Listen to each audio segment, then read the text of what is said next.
함께 은혜 받을 말씀 신약성경 누가복음 3장 1절에서부터 20절입니다. 누가복음 3장 1절에서부터 20절. 디베리오 황제가 통치한 지 15해 곧 본디오 빌라도가 유대의 총독으로 헤롯이 갈릴리의 분봉왕으로 그 동생 빌립이 이두레와 드라고닉 지방의 분봉왕으로 루사니아가 아빌레네의 분봉왕으로 안나스와 가야바가 대제사장으로 있을 때 하나님의 말씀이 빈들에서 사가랴의 아들 요한에게 임한지라. 요한이 요단강 북은 각처에 와서 죄사함을 받게 하는 회개 세례를 전파하니 선지자 이사야의 책에 쓴 바 광야에서 외치는 자의 소리가 있어 이르되 너희는 주의 길을 준비하라. 그의 오실 길을 곧게 하라. 모든 골짜기가 메워지고 모든 산과 작은 산이 낮아지고 굽은 것이 곧아지고 험한 길이 평탄하여질 것이요 모든 육체가 하나님의 구원하심을 보리라 함과 같으니라. 요한이 세례받으러 나아오는 무리에게 이르되 독사의 자식들아 누가 너희에게 일러 장차올 진노를 피하라 하더냐. 그러므로 회개에 합당한 열매를 맺고 속으로 아브라함이 우리 조상이라 말하지 말라. 내가 너희에게 이르노니 하나님이 능히 이 돌들로도 아브라함의 자손이 되게 하시리라. 이미 도끼가 나무 뿌리에 놓였으니 좋은 열매 맺지 아니하는 나무마다 찍혀 불에 던져지리라. 무리가 물어 이르되 그러면 우리가 무엇을 하리이까? 대답하여 이르되 옷 2벌 있는 자는 옷 없는 자에게 나눠줄 것이요 먹을 것이 있는 자도 그렇게 할 것이니라 하고 세리들도 세례를 받고자 하여 와서 이르되 선생이여 우리는 무엇을 하리이까 하매 이르되 부과된 것 외에는 거두지 말라 하고 군인들도 물어 이르되 우리는 무엇을 하리이까 하매 이르되 사람에게서 강탈하지 말며 거짓으로 고발하지 말고 받는 급료를 족한 줄로 알라 하니라. 백성들이 바라고 기다림으로 모든 사람들이 요한을 혹 그리스도신가 심중에 생각하니 요한이 모든 사람에게 대답하여 이르되 나는 물로 너희에게 세례를 베풀거니와 나보다 능력이 많으신 이가 오시나니 나는 그의 신발끈을 풀기도 감당하지 못하겠노라. 그는 성령과 불로 너희에게 세례를 베풀 것이요 손에 키를 들고 자기 타작마당을 정하게 하사 알곡은 모아 곳간에 들이고 쭉정이는 꺼지지 않는 불에 태우시리라. 또 그 밖에 여러 가지로 구원하여 백성에게 좋은 소식을 전하였으나 분봉왕 헤롯은 그의 동생 아내 헤로디아의 일과 또 자기가 행한 모든 악한 일로 말미암아 요한에게 책망을 받고 그 위에 한 가지 악을 더하여 요한을 옥에 가두니라. 아멘. 할렐루야. 아멘. 이 시간은 도끼가 나무 뿌리에 놓였으니라는 제목으로 함께 은혜를 나누겠습니다. 기도합니다. 살아계신 하나님, 우리가 하나님을 섬기며 찬양하는 가운데 날마다 우리의 믿음을 붙잡아 주시고 굳세어지게 하시며 우리의 사랑이 더욱 거룩하고 온전하여지며 뜨거워지게 하여 주시니 감사를 드립니다. 이 시간 영생의 말씀을 사모하여 다시 심령을 열어 주의 말씀에 귀를 기울입니다. 살아계신 하나님께서 우리의 마음에 하나님의 마음을 새겨주시고 이 말씀이 온전히 깨달아지며 온전히 믿어지며 온전히 고백되어지고 온전히 느껴지고 누려져서 형제와 이웃들에게 담대하게 나아가 하나님의 살아계신 이 생명의 말씀을 증거하고 전파하고 가르치게도 조금도 부족함이 없게 하여 주시옵소서. 오늘은 도끼가 이미 나무 뿌리에 놓였다고 하는 주님의 이 선언을 우리의 심령에 온전히 듣기를 원합니다.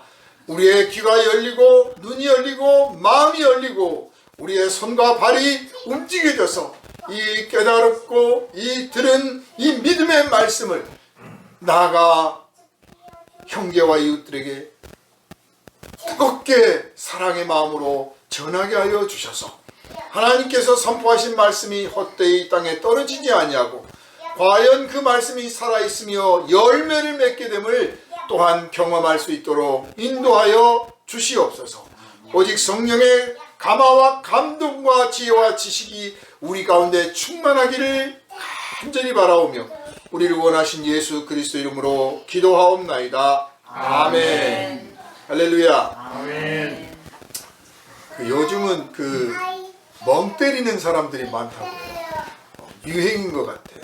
불멍, 물멍, 또 아무튼 멍하게 앉아있는 그런 시간들이 사람들에게 바보처럼 보이는 게 아니라 오히려 지혜롭게 보이고 또 힐링이라 하는 그것과 맞물려서 왠지 치유받는 그런 시간이 되는 것 같아서 참 불멍, 물멍, 풀멍, 별멍, 별하별 멍도 다 있습니다. 구멍, 구름멍도 있고 바다멍도 있고 사실 정신 건강에도 좋지요. 시력에도 좋습니다.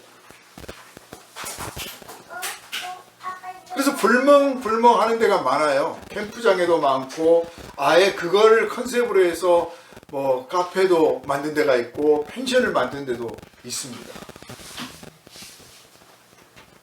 예전에 그냥 모닥불 피워서 캠프파이어 하는 거하고는 좀 다른 것 같아요. 그냥 장작 모아서 태우는 모습을 그냥 가만히 앉아서 보는 거죠. 무슨 말도 별로 하지 않아요. 강원도 쪽에 그런 게 많이 생겼다고 합니다. 불멍을 하다 보면 당연히 장작을 쓰게 되는데 장작 여러분 혹시 어렸을 때 경험이 있을지 모르겠어요. 장작을 패거나 장작 패는 걸 구경하거나 장작불 장작 만드는 걸 좀 봤다든지 들었다든지 하는 경험이 있는 분들은 아시겠지만 도끼 가지고 장작을 패잖아요. 그런데 장작을 패기 전에 그냥 나무 세워가지고 그냥 도끼질을 탁 하는 게 아니고 도끼가 무겁기도 하려니와 정확하게 한번 여기를 찍어야겠다 하는 마음으로 도끼를 한번 나무에다 딱 댑니다. 딱 대고 그대로 올려가지고 딱 내려 찍죠. 왜 내려 대냐 그러면 기절시키려고 그런다는 말 농담도 하고 하는데 아무튼 그냥 배워서 그렇기도 하고 본능적으로 그렇게 하는 것 같아요. 도끼가 워낙 무겁고 위험한 도구라서 정말 자칫하면 이렇게 자기를 찍습니다. 제발 도끼로 제발 찍는다 그러잖아요. 미국의 유명한 러브 캄 소프틀리라는 영화가 있어요. 크리스찬들에게 기독교 사랑이란 무엇인가를 보여주는 영화인데 거기서 그 남자 주인공이 자기 자식이 아니죠. 자기가 사랑하는 여자와 결혼했는데 그 여자가 이미 임신 중이었어요. 다른 남자 아이를 임신했는데 그 아이를 낳으면 그 아이를 자기 자식처럼 기릅니다. 잘 길렀어요. 근데 이 아이가 좀 말썽을 부려요. 말썽을 부리다가 장작을 패고 있는데 와가지고 말썽을 부려서 그거 쳐다보고 제지하다가 도끼를 잘못 휘둘러서 자기 무릎을 종아리를 찍습니다. 그래서 아주 굉장히 고통스러워하는데 그러면 이제 화를 내고 막 짜증내고 너 때문에 되는 일이 없다 하고 이 소위 본색이 드러나야 되는데 안 그러는 거예요. 그래서 그 말썽 부리던 그 아이와 그 엄마가 그때 그러니까 세월이 참 많이 흘렀는데 진짜 이 사람의 사랑을 받아줍니다. 그 순간에 이 화를 내지 않는 이 장면을 보면서 이 사람이 정말 우리를 사랑하는구나. 그래서 진짜 가족이 되죠. 참 진짜 가족 한 사람 만든다는 게 쉬운 일이 아니에요. 혈연 관계니까 가족이다. 물론 가족이죠. 그런데 진짜 가족, 사랑을 나누는 가족, 같이 걱정하고 같이 웃고 같이 울고 같이 죽을 수 있는 가족이 된다. 이게 쉽지 않습니다. 그런 의미에서 교회가 이 초대교회들이 순교를 하리만큼 참 위험스러운 상황 속에서 신앙생활을 했는데 그분들이 느꼈던 이 성도들은 그냥 단순한 이웃이 아니라 말 그대로 가족이었을 거예요. 그래서 예수께서 이 사람들이 내 가족이다 라고 말씀하셨을 때 그냥 그게 멋있는 말이 아니었던 거예요. 정말 이들이야말로 같이 죽고 같이 산다. 진짜 가족이죠. 영원의 가족이죠. 그러므로 여러분의 현재 이 피부치 가족들을 진짜 가족으로 여러분이 만들어내시기를 바라고 그렇게 받아들여야 되고 또 우리 성도들끼리 진짜 영원의 가족으로 하나가 되는 복을 다 같이 누리시기를 주님의 이름으로 축원합니다. 아무튼 이 도끼날을 딱 한번 대본단 말이에요. 도끼날을 딱 대요. 이 말씀 오늘 본문 도끼가 나무 뿌리에 놓였다. 이 말씀이 첫 번째 의미가 이거예요. 지금 도끼질 하려고 됐다. 또 그렇게 하지 않더라도 나무를 벌목하러 가는 사람들이 장작이 아니라 이제 벌목하러 간다고 칩시다. 나무를 베러 갔어요. 그러면 톱으로 쓰는 것보다는 도끼질로 대개는 나무를 잘라내죠. 도끼질을 하죠. 그럴 때 자 도끼를 들고 와가지고 그 나무 뿌리가 이렇게 약간 드러나 있잖아요. 거기 걸터 앉아가지고 탁 도끼를 내려놓고 나무 한번 쳐다보는 거예요. 이거 어느 방향으로 어떻게 자를 것인가, 도끼질을 어떻게 할 것인가 계산을 하죠. 그래서 큰 나무 같으면 그 나무가 쓰러질 때 제대로 반듯하게 쓰러지게 하기 위해서 그 주변 나무들을 먼저 쳐요. 자, 이 쓰러질 방향에 있는 나무들을 치워야 이 나무가 쓰러질 때 한 번에 딱 쓰러져서 피해를 안 입히는 거죠. 그렇게 준비를 합니다.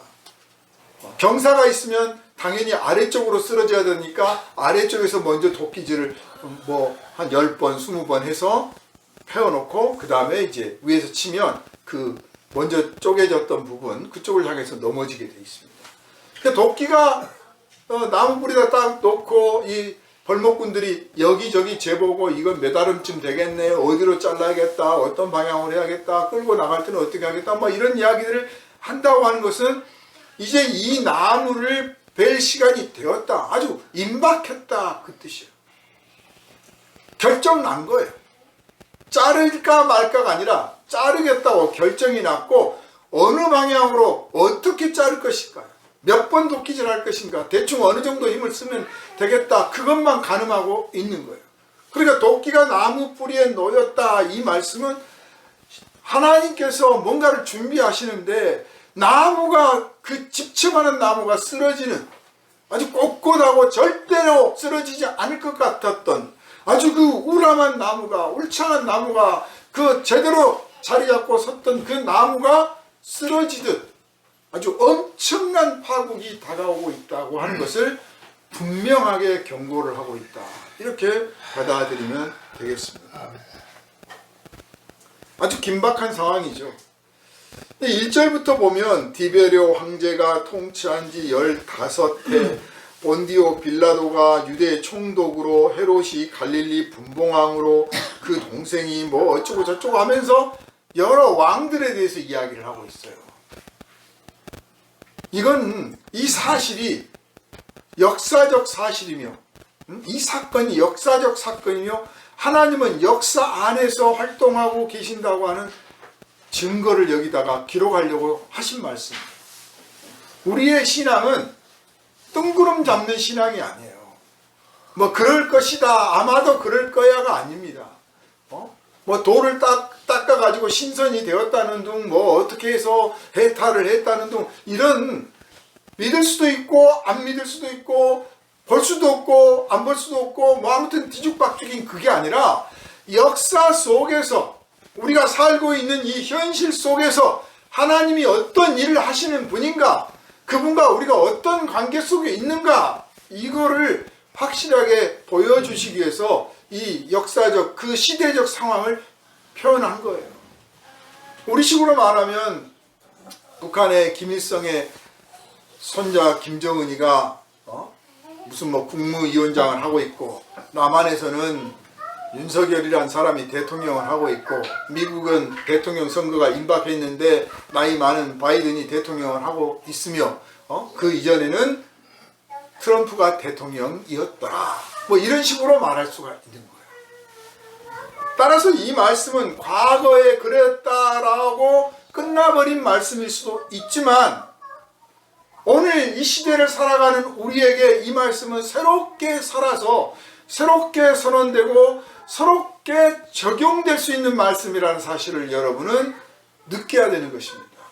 이 느낌 없이 그냥 그랬다더라 그러면 옛날 이야기 듣고 있는 거예요. 심청이가 아버지 살리기 위해서 인당수에 몸을 던졌다더라, 그런 식밖에 안 되는 거예요.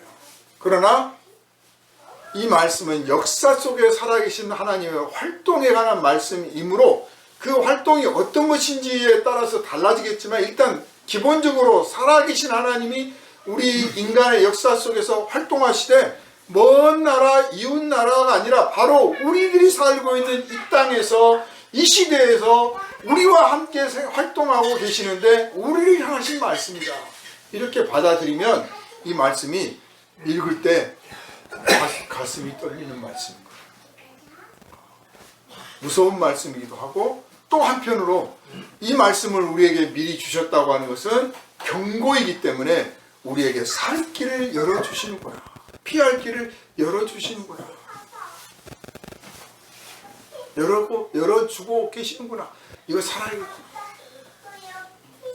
우리 신앙생활하는 길이 예수께서 말씀하셨잖아요. 좁은 문이에요. 좁은 길이에요. 좁은 문에 들어가라고 그랬잖아요. 그리고 우리가 가는 길 좁은 길이에요. 위험한 길이란 뜻이에요. 국립공원에서 등산로 표시를 하잖아요. 등로 표시를 하는데, 연두색, 녹색은 아주 쉬운 길, 그냥 4살짜리도 갈 수 있는 길.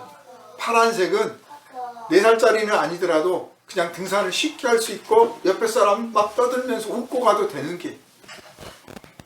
주황색은 보통 등산로, 그냥 이야기하면서 2사람 정도, 3사람 정도가 나란히 갈 수 있는 길.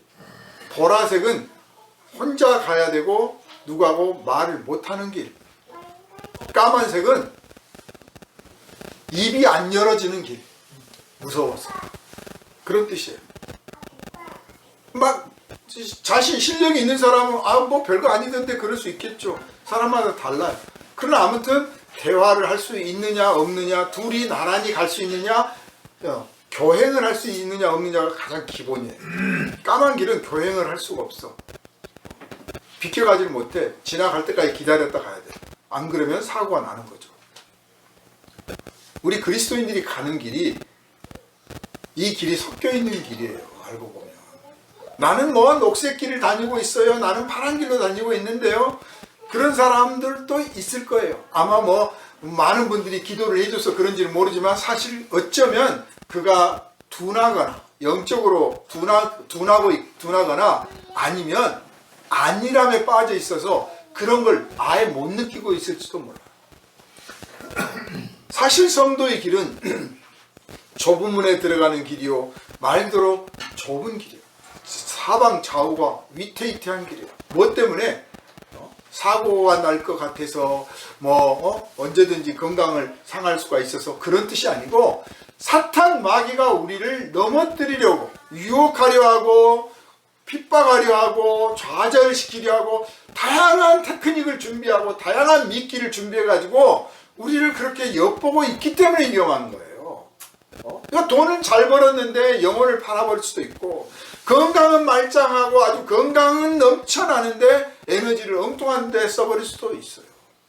세상 사람들이 볼 때는 부럽고 평탄한 길을 가는 자랑스러운 사람일지 모르지만, 하나님 보시기에는 위태한 길에 들어선 아주 위험에 빠진 사람인 거죠. 우리는 바로 그런 길에 가고 있는 사람들입니다.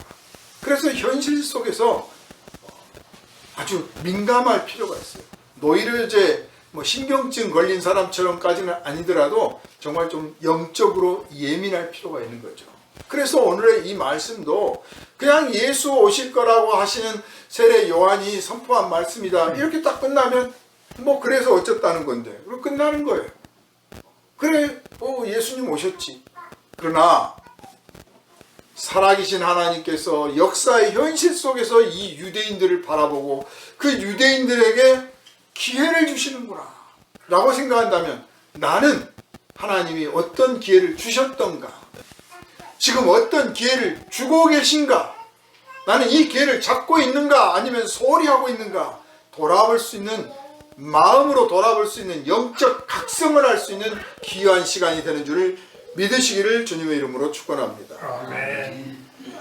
이 긴박한 상황, 이 긴박한 상황에 먼저 예수께서 오실 길을 예비하기 위해서 세례 요한이 외치고 다닙니다. 너희는 회개하라. 와서 세례 받아라. 회개하라. 도끼가 이미 나무 뿌리에 놓였다. 예언을 받은 사람, 이 감동을 받은 사람은요, 그냥 자기가 상상해낸 시적 상상이 아니잖아요. 무슨 문학적 상상력이 아니고 하나님으로부터 들은 거잖아요. 또 혹은 어떤 사람들은, 어떤 예언자는 하나님이 자기 앞에 환상을 보여주셨잖아요. 즉 동영상을 본 거잖아요. 동영상을 자기가 직접 본 거잖아요. 직접 들은 거잖아요. 그래서 그냥 이 말씀을 전해 듣는 사람들과는 차원이 다른 심정을 느끼는 거예요. 말하면서도 부들부들 떨리는 거죠. 도끼가 이미 나무 뿌리에 놓였습니다. 나는 안 죽는다 그런 뜻 아닙니다. 우리 그리스도인들이 많은 분들이 착각을 하는데, 대한민국이 만약 심판을 받는다, 나는 안 당할 것 같아요? 교회가 심판을 받는다, 우리 교회는 빼고? 절대 그러지 않습니다. 우리도 포함되죠. 당연히. 그러니까 세례 요한은 이 회개하라 촉구할 때 자기가 당할 일이잖아요. 이 사람들만 당할 일이 아니고 자기도 당할 일이기 때문에 더 열을 내서 말씀을 하시는 거예요. 회개하라. 이 독사의 자식들아. 김수미 씨가 며칠 전에 소천을 했는데 그 욕쟁이 할머니 캐릭터잖아요. 욕을 막 그렇게 해. 사실 그거 보면서 사람들이 시원하다, 재밌다 하고 웃었던 이유는 아마 정말 욕하고 싶은 사람들이 제법 있었을 거예요.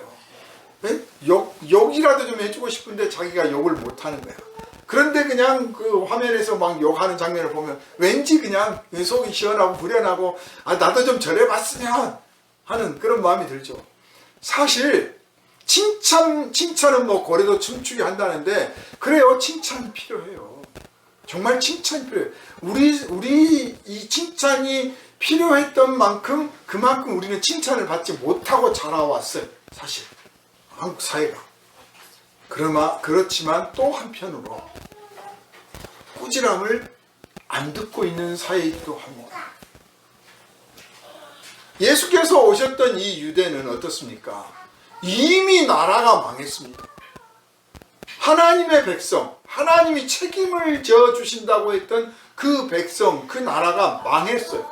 망해가지고 이방인들이 와서 자기들의 신을 섬기라고 하고, 자기들의 신상을 세워놓고, 그리고 성전을 아주 우습게 알고 얕잡아 보기도 하고, 그래, 우리가 여러 신을 섬기는데 니네 신을 섬기도록 봐줄게. 에이구 불쌍한 놈들. 우리한테도 망했는데 그런 신을 믿는다고. 이렇게 불쌍히 여겨가면서, 비웃어가면서, 얕잡아보면서 유대인들한테 종교를 허락하고, 유대인들은 뿔뿔이 흩어졌고, 이미 옛날의 귀족들, 왕족들은 끌려가서 아주 비참한 신세가 되었었고, 그걸 맛봤잖아요. 그리고 로마가 들어와가지고 유대 정통 다윗의 후손들이 왕위를 계승한 게 아니라 듣도 보도 못했던 이상한 사람 데려다가 왕으로 딱 앉히고, 그 사람이 헤로당이에요. 그거 하나라도 또 모자라가지고 또 나라를, 그 조그마한 나라를 또 갈라가지고 분봉화. 요즘 말하면 지방자치를 시킨 거예요. 딱 나눠놨어. 자, 그쯤 되면 기본적으로 대제사장이고 누구고 간에 큰 소리를 치면 안 돼. 내 신앙이 옳다고 말하면 안 돼요. 어떻게 이 더러운 땅에서, 이 죽음의 땅에서, 죄악 많은 이 땅에서 내가 잘 믿으면 얼마나 잘 믿으며 제대로 믿으면 얼마나 제대로 믿겠냐. 나도 죄인 중에 한 사람이다. 이런 생각을 가져야 마땅한 거예요. 그런데 율법을 지키면 된다. 율법만 잘 지키면 돼. 이것만 잘하면 하나님이 다 원수 갚으시고 복수해 주실 거야 하는 그 참 굳은 종교, 죽은 종교, 메마른 종교를 붙들고 있고, 어느 한 사람 정신 차려야 돼, 깨달아야 돼, 회개해야 돼, 이런 사람이 없는 거예요. 그냥 나라가 약해서, 우리가 군사력이 약해서 로마한테 졌지, 그거예요. 군사력이 약해서 졌죠. 외형적으로는. 그러나 본질적으로는 그 나라가 서로 사랑하지 않고 하나님을 두려워하지 않고 서로 빼앗고 속이고 서로 훔치고, 말 그대로 이미 속에서 망한 부패한 나라니까 다른 나라는 그보다 더해도 내버려 둔다니까요. 여기는 하나님의 백성이니까 놔두면 안 됩니다. 그래서 우리가 뭐 서울시를 그 성시로 바치겠습니다, 무슨 순천을 성시로 바치겠습니다, 입으로만 떠들 게 아니라 정말 그러려면 그 도시에 있는 사람들이 정말 거룩해 져야 되는 거예요. 그거 없이 종교로만, 명목상으로만 여기가 기독교 도시다, 기독교 국가다, 무슨 의미가 있습니까? 정말 우리가 하나님의 은혜로 이 땅에서 복을 누리고 산다라고 생각하면 정말 말 한마디, 손짓 하나 조심해야 되는 거예요. 하나님 앞에서 내가 하는 일이 온전한가 두려워해야 되는 거죠. 그게 없으면 무슨 의미가 있습니까?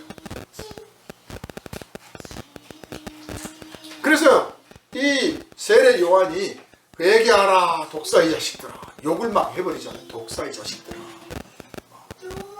욕을 먹을 때는 먹어야 되는 거예요.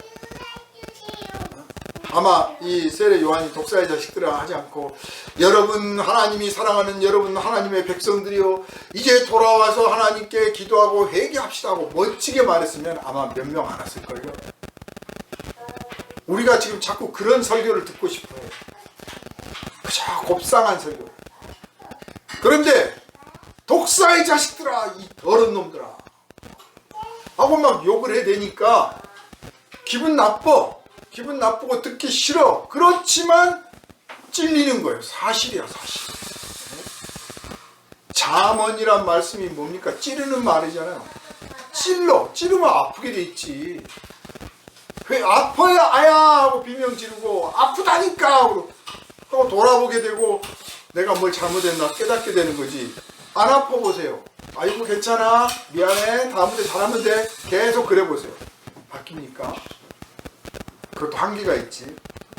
하나님께서는 기회를 주실 만큼 주셨어요. 그러나 회개하지 않고 망조가 된 이 백성들은 싸우고 잡아먹고 으르렁거리고, 그래서 망하고 또 망하고 또 망하고 뿔뿔이 흩어지고 전 세계로 흩어지게 만들어놨는데도 그래도 아직도 정신을 못 차려.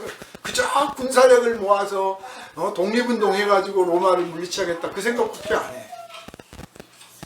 로마가 이후로도 1000년을 지배를 했습니다. 자, 이렇게 야무지게 제대로, 그러니까 누구를 꾸짖을 때는 제대로 꾸짖고 뭐 들들 볶아가지고 막 할 건 아니지만 딱 단호하게 말하고, 칭찬도 단호하게 정확하게 해주고, 이렇게 해줘야 진짜 좋은 지도자인 거죠. 영적인 지도자들은 이렇게 말할 수 있어야 됩니다. 그랬더니 어떻습니까? 온 백성들이 나와서 세례를 받으면서 군인들도 나오고 관리들도 나오고 다 나오잖아요. 여기서 제사장이나 대제사장 나왔단 말은 없어. 종교인들이 제일 회개를 안 해요. 한국의 무종교율, 지난번에도 말씀드렸지만 전 세계의 무종교율, 이 지구상의 인구가 한 80억 가까이 돼가는데 그 인구 중에 나는 종교가 없다 하는 사람들이 한 19% 정도 돼요. 다 종교가 있어요. 나름의. 그런데 대한민국은 물어봤더니 북한은 모르겠고 남한은 63%가 나는 종교가 없다고 했어요. 전 세계 유례가 없는 아주 제일 높은 63%가 종교가 없어요. 기독교만 없는 게 아니고 기독교도 떠나고 불교도 떠나고 뭐 대순 진리도 떠나고 다 빠져나가는 거예요. 종교가 없어. 왜 종교를 안 가지려고 하느냐? 왜 기존의 종교인은 종교에서 나가고 나갔던 사람은 안 들어오고 젊은 사람은 종교를 안 가지려 하고 왜 그러냐? 그랬더니 뭐 종교가 하는 일이 없다. 맨날 뭐 지네끼리 먹고 살고 뭐 그런 거밖에 안 더라. 사회적인 어떤 일도 안 더라. 뭐 그런 것도 있고 무가치하게 보는 거죠. 무가치하게. 그게 무슨 뭐 유물론 교육이니 뭐 진화론 교육이니 하고 탓을 하는데 그 탓이 아니에요. 그런 문제가 아니라 인간은 디지털 시대 아니 그보다 더한 시대가 와도 이 변함이 없어요. 이 아날로그라고 하는 인간이란 몸 자체가 안 변해요. 아마 1억 년쯤 지나서 진화론자들 말처럼 새로운 인류가 뭐 탄생하고 나오면 모를까. 그 전까지는 이 인간의 이 뇌 구조나 모든 게 안 바뀐다니까요. 기껏 바뀌어봤자 뭘 얼마나 바뀌겠습니까? 유전자가 그대로인데. 다시 말해서 5,000년 전에 사람이 슬픔을 느꼈으면 5,000년 후의 사람도 슬픔을 느끼게 되어 있다 그 말이에요. 따라서 5,000년 전 사람이 하나님을 믿고 신앙생활을 했다면 5,000년 후의 사람도 그렇게 되어 있다 그 말이에요. 그런데 왜 안 하느냐? 즉 사회적 책임이라는 거죠. 종교적 책임인 거예요. 그 중에서 이 종교, 무종교를 말하는 사람들이 비판의 대상으로 삼는 대상이 기독교예요. 기독교를 그렇게 싸잡아서 막 비난들을 합니다. 왜? 기독교인들은 목사들은 막 그래요. 다른 종교는 무슨 문제 없는 것 같아. 그러나 모든 종교가 똑같이 문제가 있어요. 말씀드리고자 하는 것은 기독교뿐만 아니라 불교도 마찬가지고요. 만약 회개해야 된다. 자, 고려시대 불교 국가인 고려시대에 만약 회개해야 된다 그러면 제일 늦게 회개할 사람들이 중기래요. 중세시대 때도 제일 늦게 회개를 했고 지금까지도 안 하고 있잖아요. 유럽의 기독교가. 종교인들이 가장 회개를 늦게 해요. 그래서 요한이 외쳤을 때도 내가 하나님을 잘 믿는다, 내가 하나님을 섬기는 종이다 라고 한 사람들은 요한한테 안 나왔어요. 그러니까 여러분이 나는 신앙이 아직 부족해요, 나는 참 아직도 다 모르겠어, 이 상태가 복된 상태이고 감사할 조건이라는 사실을 깨달으시기를 바랍니다. 나는 하나님 잘 믿고 있어, 제대로 믿고 있어, 나만 같아봐 라고 할 때 그때가 사실 위험할 때예요. 누가 회개하라고 해도 안 들릴 때예요. 회개하라고 하면 알았어요, 회개한다니까 하고 돌아서서는 너나 잘하세요. 그런데 나는 부족해, 나는 아직 멀었어 라는 생각이 있으면 회개해야 됩니다. 아, 회개해야 되겠어요? 그래야 될까요? 어떻게 해야 될까요? 이래요. 지금 요한 앞에 나와서 세례받은 사람들의 이 몸과 마음, 이 몸가짐, 마음가짐이 그런 상태예요. 우리가 어떻게 해야 할까요? 내가 어떻게 하리라가 아니에요. 이건 굉장히 중요합니다. 우리는 세상에서 말하는 회개라든지 뭐 개가천선이라든지 내가 어떻게 한다, 나 오늘부터 뭐 끊는다, 술 끊는다, 뭐 끊는다 그러잖아요. 이건 자기 중심이에요. 그런데 내가 나를 판단해서 살아보니 이거 안 되겠다 하는 회개가 아니잖아요. 그 회개는 누구나 할 수 있는 회개야. 내가 이렇게 살아보니까 살쪄서 안 되겠어, 내일부터 이제 밥을 2숟가락 덜 먹을 거야. 그건 내가 하는 거예요. 내 판단에 의해서. 근데 요한이 말씀하시는 이 회개는 하나님이 보시기엔 너희가 잘못됐으니 하나님 앞에서 회개하라는 거거든요. 그래서 따라서 내가 어떻게 하리라가 나오면 안 되는 거예요. 이거 항상 우리가 중요하게 생각해야 돼요. 회개는 하나님으로부터 오는 거예요. 그래서 묻습니다. 우리가 어떻게 해야 될까요? 내가 어떻게 해야 할까요? 내가 무엇을 해야 됩니까? 이 말은 무엇을 하지 말아야 됩니까? 라는 말과 같죠. 내가 무엇을 어떻게 할까요? 라는 말은 내가 무엇을 어떻게 하지 말까요도 있어요. 하라는 말 속에는 하지 않아야 될 것도 있는 거죠.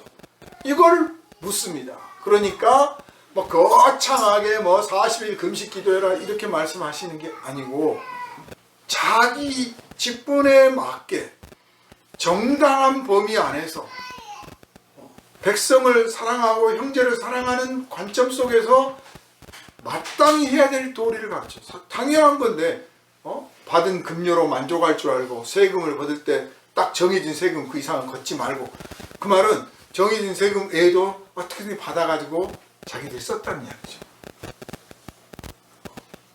월급을 정해주면 그 월급을 만족하지 않고 막 불평을 해. 왜 우리는 이거밖에 안 줘? 그러니까 세례 요한이 포커스를 두고 있었던 것은 회개는 어떤 특정 몇 사람이 회개해야 될 그런 상황이 아니라 나무가 통째로 유대라고 하는 민족이, 유대라고 하는 나라가 지금 무너지게 되었으니, 이게 확대되면 대한민국이라는 나라가 무너지게 되었으니 이 인류라고 하는 이 인간 집단이 전체적으로 망하게 되었으니 라고 해석해 나갈 수가 있죠. 그러니 한두 사람 회개해가지고 되는 게 아니라 전체가 회개해요.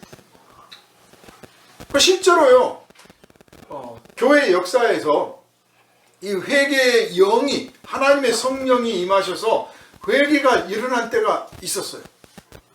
종교 개혁 때도 있었고, 찰스 피니, 또 무디, 그분들이 막 훌륭한 설교자고 아주 가는 데마다 부흥 집회를 이루는 것도 사실이었지만 하나님이 들어 쓰셨기 때문에 그분들이 설교를 잘했다라는 측면보다는 오히려 설교를 듣는 사람들의 마음이 성령에 의해서 녹아졌기 때문에 은혜를 받은 거예요.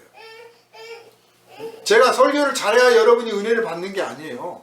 성령께서 여러분의 마음을 만져주시면 제가 기침만 해도 은혜를 받는다 그 말이에요.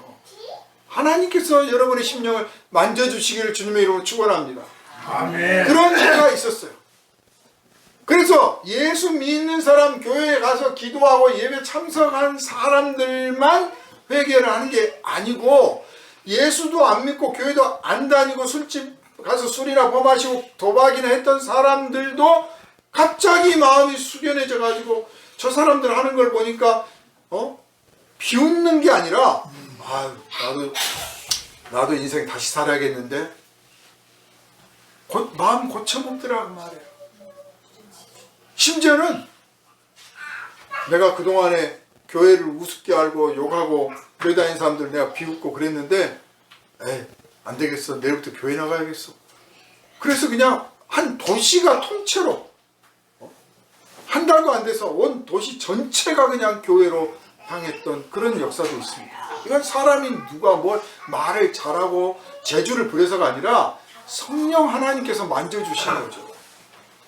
그러니까 이 회개하라, 이 독사의 자식들아 하고 지금 요한이 외칠 때는 나는 너희들에게 물로 세례를 주지만 이제 내 다음에 오실 분은 성령으로 세례를 주시리라 하신 이 말씀이 그 뜻이에요.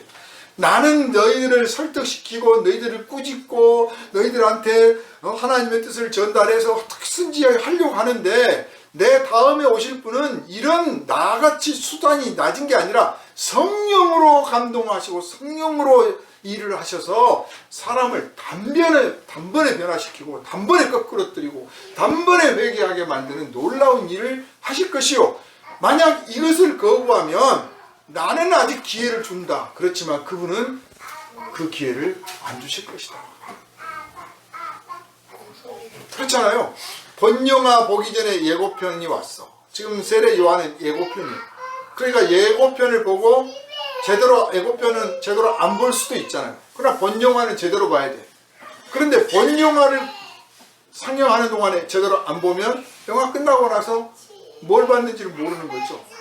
그리스도의 은혜가 임했을 때 미루지 말고 앞으로라고 가정하지 말고 지금이라고 하는, 오늘이라고 하는 이 시간에 이 날에 이 장소에서 내가 은혜를 받기를 원합니다. 아멘. 변화받기를 원합니다. 아멘. 고침받기를 원합니다. 아멘. 새로워지기를 원합니다. 이런 결단 여러분의 심령에 불릴듯 일어나기를 주님의 이름으로 축원합니다. 아멘.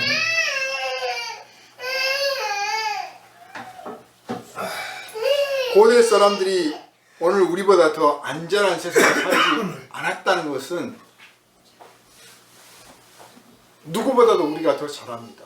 오늘 얼마나 우리가 편리한 세상에, 어떻게 보면 안전한 세상에, 정치적으로 중앙 집권제가 확립이 돼서 지역에서 자기들 멋대로 까부는 사람들이 멋대로 행동하지 못하는 세상이잖아요. 옛날 이 중앙 집권 정치가 안 될 때는 그 지방의 토호 세력들이, 힘 있는 사람들이 그 지역 주민들 아주 쥐어짜고 살았습니다. 조선시대가 되어서야 비로소 왕권이 확립이 되고, 왕권 확립이 되니까 중앙 집권제가 돼서 이 지방 토호들, 군순이 뭐니 하는 사람들이 지방의 부자들 뭐 이런 사람들이 멋대로 못 가불게 된 거예요. 그러다가 이 왕의 권위가 떨어지고 이 정치가 제대로 안 되니까 이제 또 조선 중기 이후부터 다시 이제 지방 토호들이 날뛰기 시작해서 결국 나라가 망하는 데까지 가게 됐죠. 자기 생각밖에 안 해. 대표적인 사람이 이완용이잖아요. 자기 생각밖에 안 해요. 어떤 나라든 마찬가지예요. 지금 만약 우리나라의 부자들이 자기 생각밖에 안 한다, 자기 기업밖에 생각하지 않는다, 그러면 기업은 살아남을지 모르지만 나라는 망하게 됐어요. 정치가들이 자기 정치밖에 생각하지 않는다, 망하게 돼 있습니다. 그러니까 오늘 이 세례 요한의 외침은 목사는 목사대로, 중은 중대로, 이 기독교인이든 아니든 망라해서, 총망라해서 각자 자리에서 각자가 회개하지 않으면 대한민국이 망할 수도 있다를 경고하고 있는 것입니다. 그리고 그 일을 시작할 때 먼저 계시록의 표현처럼 교회부터 치듯이 정치 권력자들부터 치는 것이죠. 부자부터 망하게 하는 것이죠. 정신을 차리라고 말이죠. 두려운 말씀인 것입니다. 도끼가 나무 뿌리에 놓여 있습니다. 왜 괜한 나무를 자릅니까? 이유가 있어야 자르는 거 아니에요? 예수님 말씀에 따르면 포도나무를 심었는데, 또 무화과 나무를 심었는데 몇 년 두고 봤는데 수확이 안 열려. 맨날 잎만 무성하고 비료만 잡아먹어. 그래? 조금 더 두고 보자. 안 되겠다 싶으면 그때 자르지 뭐. 그래서 3년만 두고 보소서. 3년이라는 시간을, 기회를 줬어요, 나무에게. 그래도 열매가 맺지 않으면 자르자 이거지. 그러니까 나무가 병들거나 문제가 생기면 적어도 3년 안에는 회복될 수 있든지 아니든지가 결정 나는 거예요. 단번에는 아니지만 기회를 줘. 안 되니까 자른 거예요.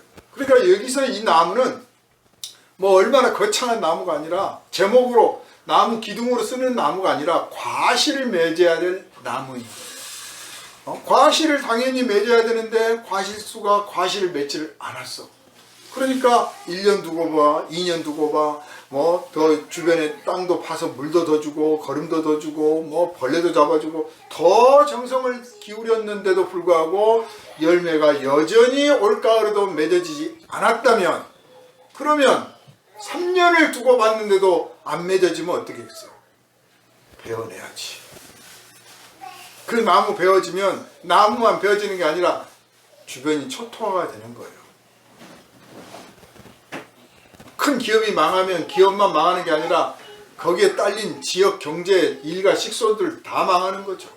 정치가 망하면 정치가 그 사람으로 끝나는 게 아니라 엄청난 폐해가 나타나는 거죠. 그러나 하나님께서는 그걸 하시겠다는 겁니다. 사랑하니까.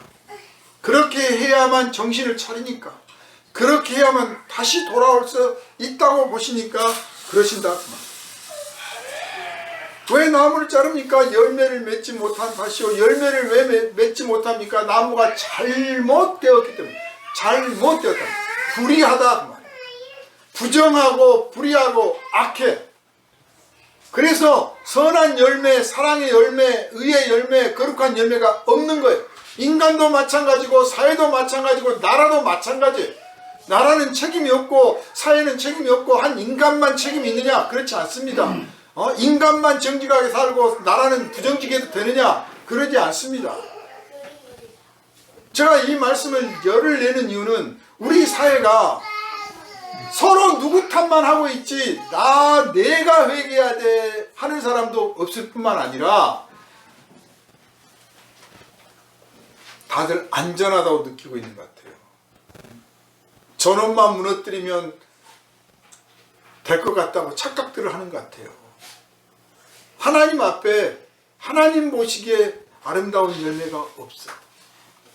민족끼리 서로 갈등하는 것도 넘어서서 이제 지역에 또 정치 이념에 빈부에 남녀에 노소에 아주 막 이 갈등이 이 사회가 아주 폭발적인데 이것들을 부추기고 있어요. 지도자라는 사람들이. 자기는 예외일 줄 알아. 그러나 고든 나무를 먼저 햅니다. 도끼가 나무 뿌리에 놓였습니다. 저는 이 말씀이 조만간에 이루어질 것이라고 봅니다. 여러분, 하나님의 말씀은 살아있습니다. 어느 시대나 어느 때나 적용될 수 있는 말씀이에요. 나는 예수 믿으니까 나는 예외야. 그런 법은 없습니다. 이 땅에 살고 있으면 이 땅에 사람들이 당하는 고통을 같이 당해야 마땅한 것이고 당하지 않으려고 하는 것이 비겁한 짓이죠. 방해하는 거예요. 그런데 말씀드린 것처럼 종교인이 교회가 가장 비난의 대상이 되고 가장 회개를 안 하는 대상이 됐다면 이거야말로 심각합니다. 하나님께서 원가지도 아끼지 않고 자르셨거든 하물며 격가지일까 보냐 하고 사도 바울께서 외치셨던 것처럼 유대인, 하나님이 택한 백성인 유대민족도 쳐서 온 땅에 흩으시는 분인데 대한민국 배달의 민족이라고 대단해서 봐주실 것 같습니까? 한국교회는 하나님이 특별히 더욱 사랑하셔서 어떤 짓을 해도 넘어가실 것 같습니까? 절대 그러지 않습니다. 오늘 도끼가 나무 뿌리에 놓였다는 이 말씀 심각하게 위기감을 느끼시고 이 말씀의 도전을 느끼시길 바랍니다. 첫째는 내 자신의 인생을 돌아보고 가정을 돌아보고 우리 교회를 돌아보고 이 사회를 돌아보고 누가 먼저 회개하라고 누가 저 사람은 달라져야 돼 할 게 아니라 내가 그들을 위해서 기도하고 내가 그들을 위하여 대신 벌을 받겠습니다 할 만큼 뜨겁게 사랑하는 것을 먼저 회복해야 되는 것이 오늘 주님의 거룩하신 뜻이라는 것 확실히 깨닫고 우리 심령에 다짐을 하며 하나님의 이 놀라운 무서운 심판이 이 땅에 임하시지 않고도 어떻게든지 이 백성들이 회개해서 정신 차려서 교회가 정신 차려서 정말 하나님 보시기에 아름다운 땅이다 하나님 보시기에 좋은 백성이다 라는 그 칭찬 나올 수 있기를 소망하면서 간절한 기도 드려주시기를 주님의 이름으로 부탁을 드립니다. 기도합니다. 거룩하신 주님, 도끼가 나무 뿌리에 놓였다는 이 말씀, 유대인들에게 하셨던 이 말씀이 혹시 오늘 이 시대에 우리를 향하신 말씀은 아닌지 두렵습니다. 조선이 망할 때 그렇게 망했고 한국에 전쟁이 날 때도 그렇게 전쟁이 났습니다. 하나님은 수차 경고하시고 수차 깨닫게 하셨고 수차 기회를 주셨으나 아버지 하나님 진심으로 돌아간 사람들이 없었습니다. 교회가 침묵하였습니다. 교회가 오히려 하나님 심판받을 일을 자처할 때도 있었습니다. 이제 우리가 이 땅에서 하나님 보시기에 어떠한 백성이며 하나님 보시기에 어떠한 교회인가 한번 돌아보게 하시고 개개인부터 하나님 앞에 진정한 회개로 돌아서며 합심하여 교회가 회개하고 이 사회, 이 민중이 전체적으로 회개해서 누가 뭐라고 해서가 아니라 서로 사랑하고 아껴서 정말 부강한 나라, 살기 좋은 나라, 예수 이름으로 만들어가는 그런 나라 되게 하여 주시옵소서. 우리를 원하신 예수 그리스도 이름으로 간절히 기도하옵나이다. 아멘. 할렐루야. 아멘. 530